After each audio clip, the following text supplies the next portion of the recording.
Good morning. Here we are again, another podcast from Recovery in the Morning. I'm Juan Orozco, and I have our dear friend Jaune. She is a employee at the Tandem Work Release, but she'll tell you more about that. Yeah. So again, even though I'm employed there, I'm speaking as a private citizen, not on behalf of the department or anybody else. This is my own time. Well, I'm really glad that you're here, and I know you've put a lot of effort in trying to educate and mobilize and organize people surrounding the issue of the proposition to close down work release here and in the Tri Cities, and I'm shocked that we're having to talk about this because everybody knows how vital it is. Yeah. So what has happened now, and why we're really trying to push this message out now, and kind of getting Governor Ferguson's attention, is that the Senate and the House kind of came to a resolution on their final budget, so they passed it, and it's now on the governor's desk. And then that final budget was the closure of our Tannenview, Tri-Cities, and Peninsula Reentry Center on the west side. So now it's up to the governor to either enact it, partially veto it, or tell them, hey, go back to the drawing table with this, and call a special long session. So this is the 11th hour, and where clock's about to strike midnight. And Now, when is the last day? well, so the last day of the legislation was April 27th, and from the time that he got it, he has 20 days to decide. So, the budget's on his desk now. It's been delivered. He's got to look it over. Maybe around July 6th or that time frame?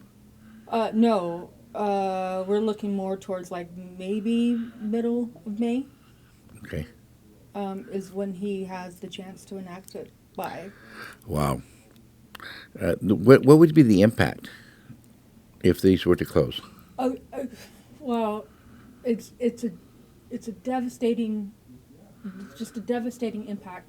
So we, Tannenview, Tri-Cities, serve Central Washington. The nearest one is Wenatchee, and then there's two in Spokane.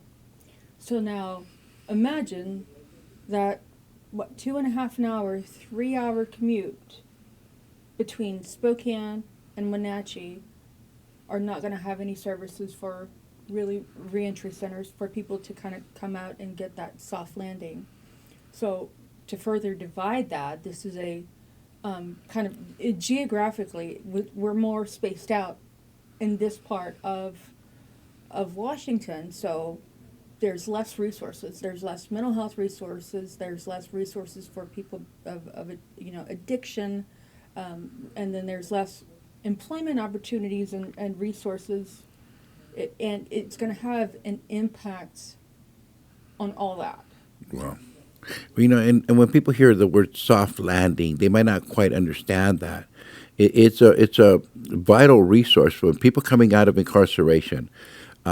It prevents them from going directly back into their old neighborhoods where they started out in the first place. It gives them an opportunity to it creates an opportunity for everybody because it safeguards the community. At the same time, helps in the rehabilitation of these men and women, right?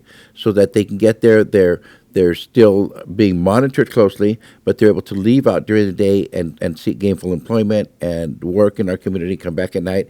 And that last step before moving all the way out to the communities and becoming productive members of our society. And I look at it as sort of like a metaphor for people who might not understand or see this, have dealt with this side of life or this Sure. aspect of life, is that, say, if you have a 2-story house, and if you have one step and you start going up, and then you've got 20 steps that are missing between where you're at and the top floor, it's kind of shocking and hard for you to visualize how to get yourself up to the bathroom on the top floor.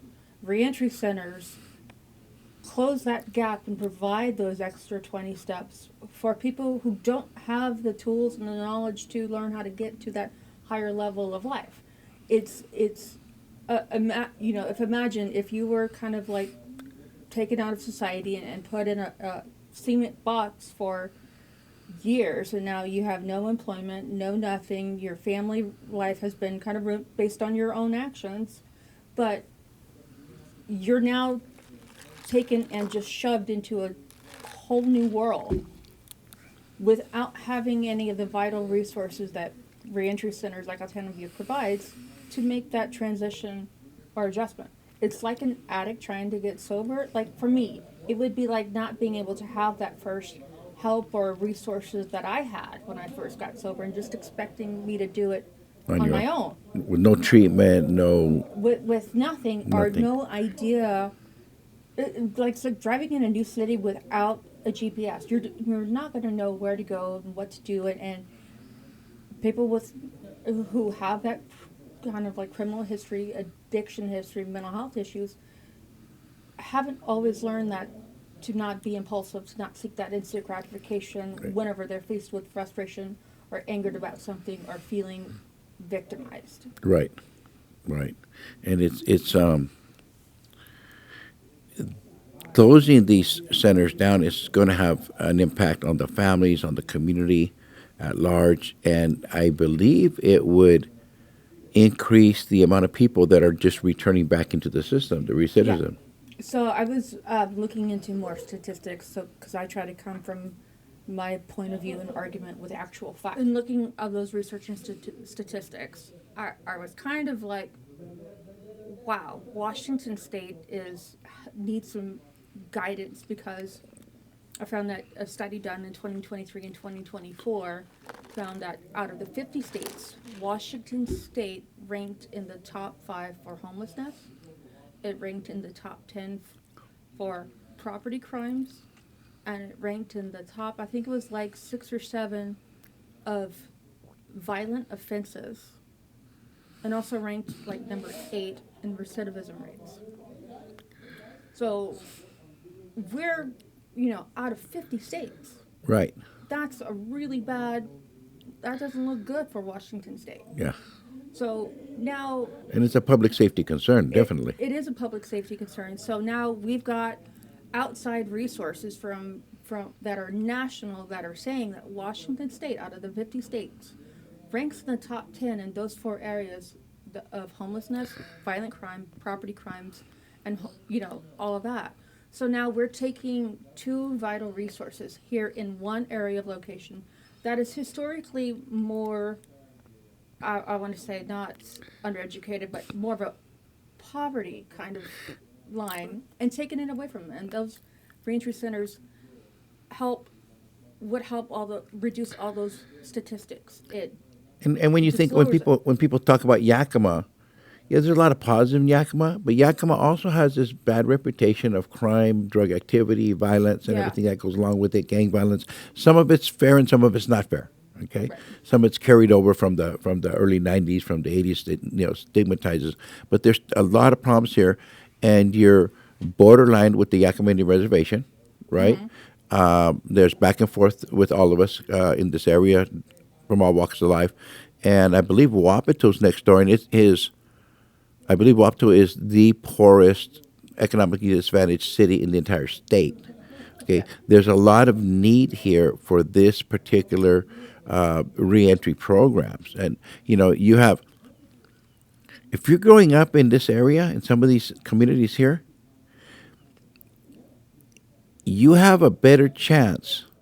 A higher percentage of people will go directly into will make it to Walla Willa State Penitentiary than into University of Washington's PhD program, doctoral program. Mm-hmm. Okay, more of the people that grow up here will end up doing time than to make it to these high-level academic programs, and that's a sad state of affairs.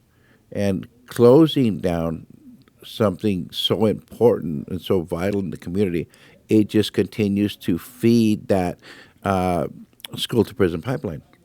It does. And another, thing I was thinking about, statistic to bring up, is that a couple weeks ago, the DOJ released a study saying that they're now having to employ more FBI assets into reservations because of the high rates of violent crimes between indigenous people, against and in between indigenous people. So now Tri-Cities and Ontario are the only two reentry centers that serve the border, or With kind the of reservation. And people should not have to be, the reservation. Yeah, and people should not have to leave the reservation to go all the way across state, where they should be able to be housed here locally, where they can still have access to their families, right. their own cultural upbringings, and it doesn't make any sense to leave. Even strategically looking at the whole state, why leave those open and close these ones? Right, and I understand that, over the last couple of years, we've had some sentencing reforms that reduce the population, like State versus Blake, and then we also had COVID, where they couldn't, courts and local jurisdictions couldn't, go through with trials or prosecute cases, and a lot of them had to be extended out. So now what we're seeing is that those people are just now starting their Right. sentences or whatever. And so we had that dip because we didn't have a couple of years where the system wasn't able to process people or process Okay, I didn't know trials that. they would have normally. So now we're kind of back up on the upswing of getting the court system back into where it was. So yes, we had lower population, but we also had significant events that impacted that. But it's back up on the upswing. So reentry centers now are, yes, the population is a little bit low, but we also, if you imagine us as a hub that, and one arm is housing, learning how to have stable housing, another arm is education, and with education comes with personal growth. And then another arm is treatment, whether it be chemical dependency, mental health.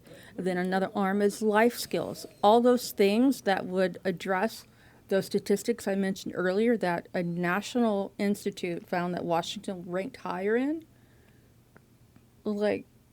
So you're taking that, it makes... Take that away? Yeah. Yeah, it makes no sense. It's amazing because we have very intelligent, well-meaning people that are Republicans and Democrats, Right. and it's a shame when parties can't come together. And the reason I'm bringing that up right now is because I have very close, staunch Republican friends who talk all the time about we got to do something about the homelessness, we got to do something about the crisis surrounding fentanyl. And they believe in recovery housing. They believe in these programs, right? And then I have Democrats that feel the same way, friends. And it seemed like I believe both parties do want to deal with the fentanyl issue, maybe a little differently. Both parties do want to deal with the need for recovery homes. They do understand that this is a vital resource to our community. The work releases. So I don't understand how they could have came together and found a better solution to keeping them open collectively. Right. So I'm not, again, I don't understand why there couldn't have been an adjustment in the screening process, or maybe looking at the eligibility criteria rather than just saying, oh, no, Right.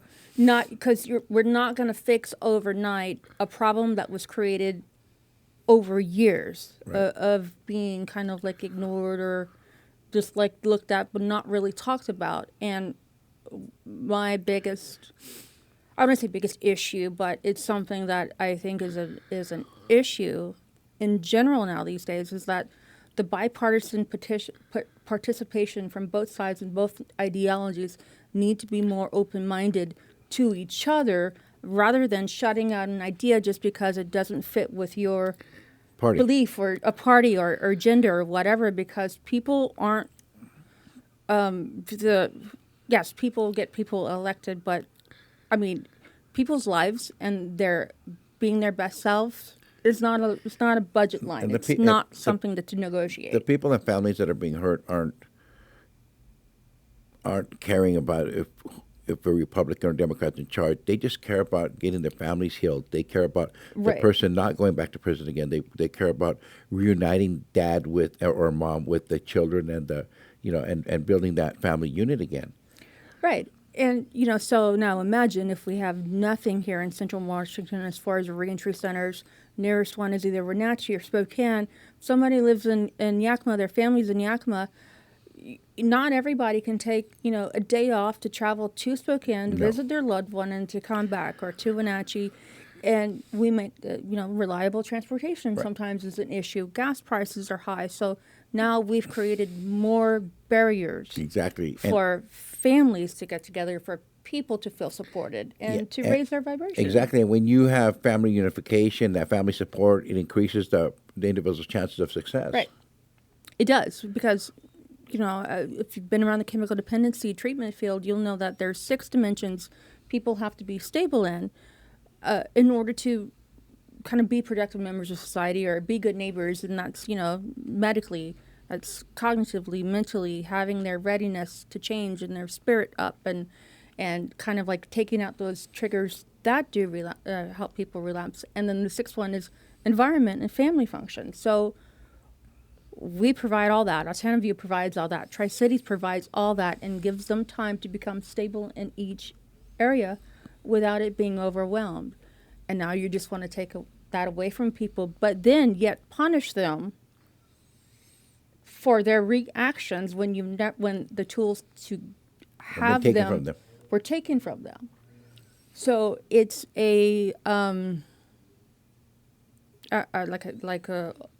catch-22 And for even some people. at this point, a person wants to. I think a community has a right to always to participate in government, and I think it's really important that people know that the ongoing phone calls right now, that continue with emails, Right. that you know, even if it's a Hail Mary at this point.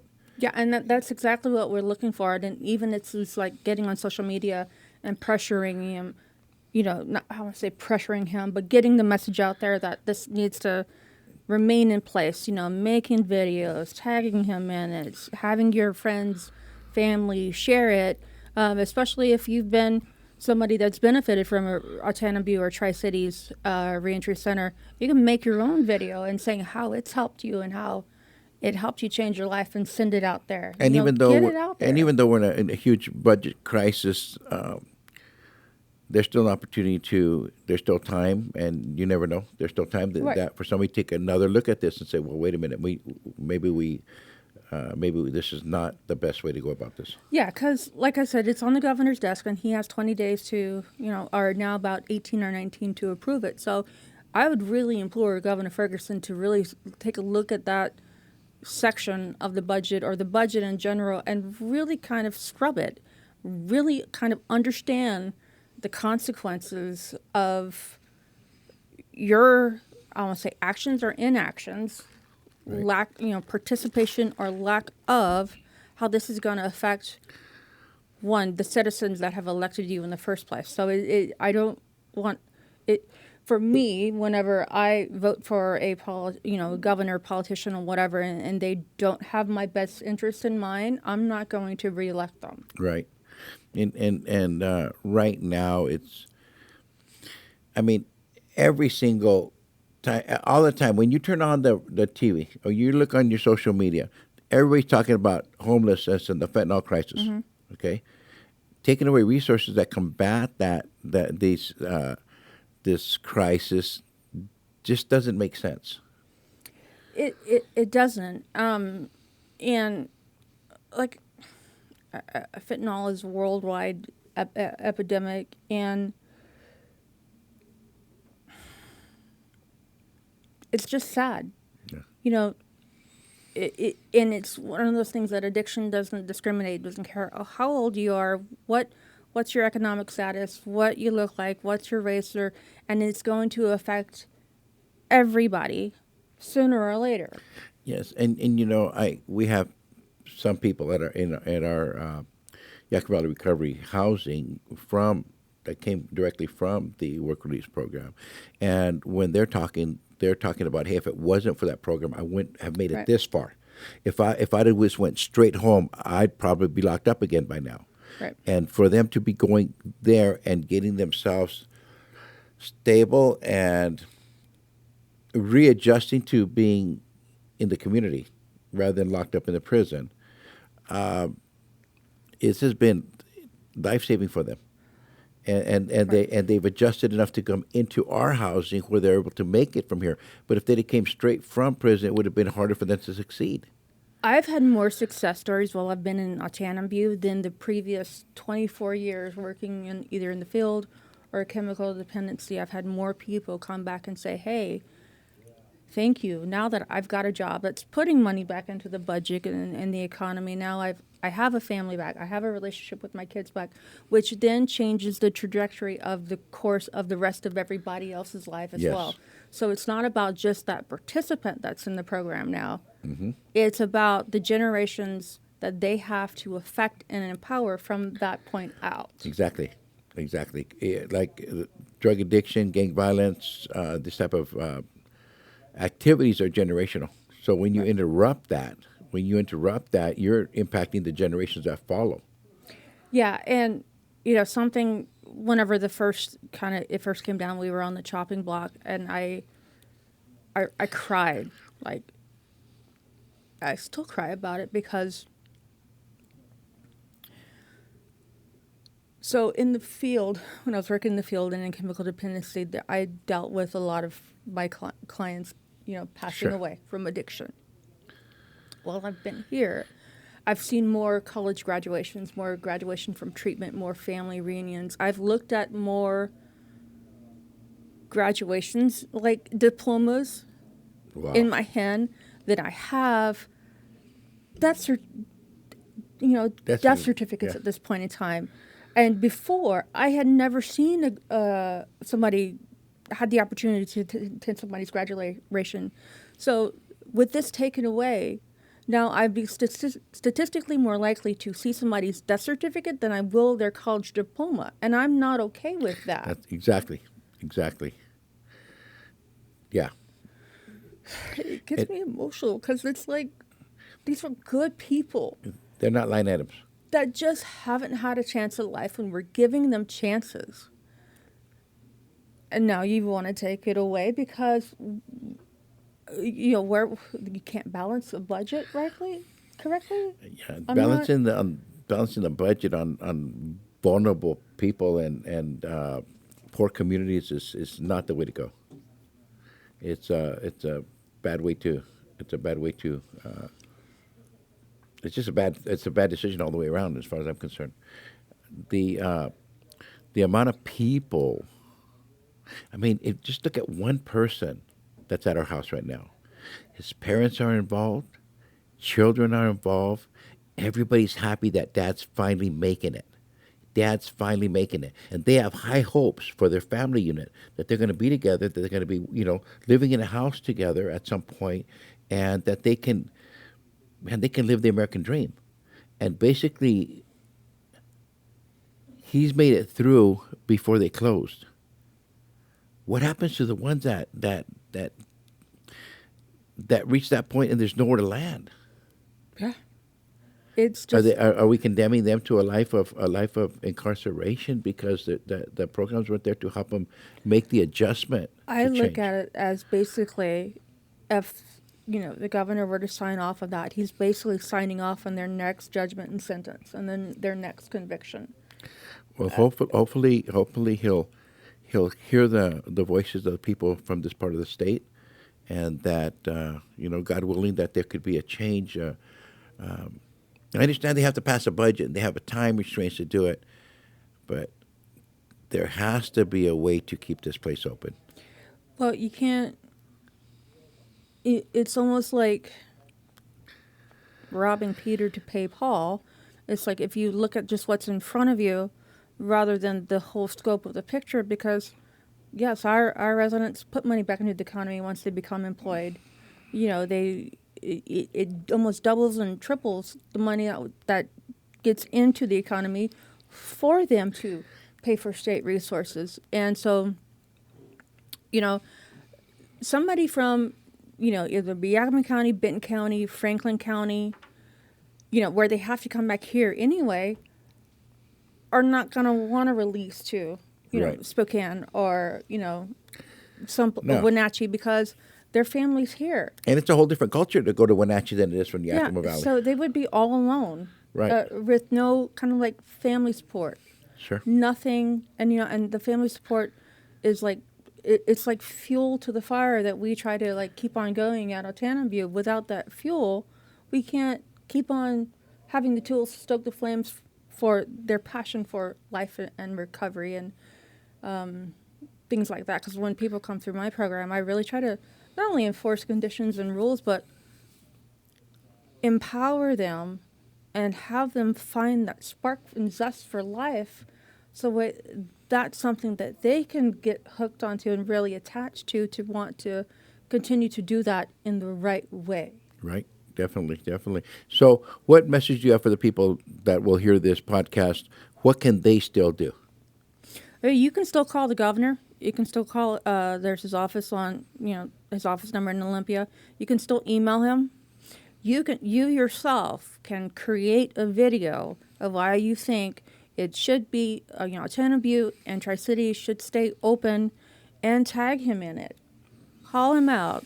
Share this with friends and family and whatever social media that you can, because right now we're just I'm here to try to empower people and kind of mobilize a movement. Sure. Because we're no longer at maybe thinking about it could be happening. This is slated to happen more than likely, so we got to create a movement. Sure. Get in the car and just drive, kind of thing. So Right. Call, email, create your own social media campaign, your own videos, and just keep it going until we're heard. Right. It's a no-brainer. We can help people at this point right now, and sure, it does cost us some money, but we avoid the human cost, and also we avoid the future costs of paying for them to be imprisoned. Right. We're rather than paying for them to be homeless or the homeless services that people get if they were homeless, we're actually paying for them. Investing in them is what I'm keep Investing in our state. Yeah, to not get into that. Investing in the well-being of our citizens in the state. So by investing in their recovery, we're also kind of investing in the lives of our future generations. Sure. On multiple areas, not just employment, social economic status, but empowerment and education and just overall life, instead of still being stuck in the rut that they have been, or even we as a society have been. Yeah.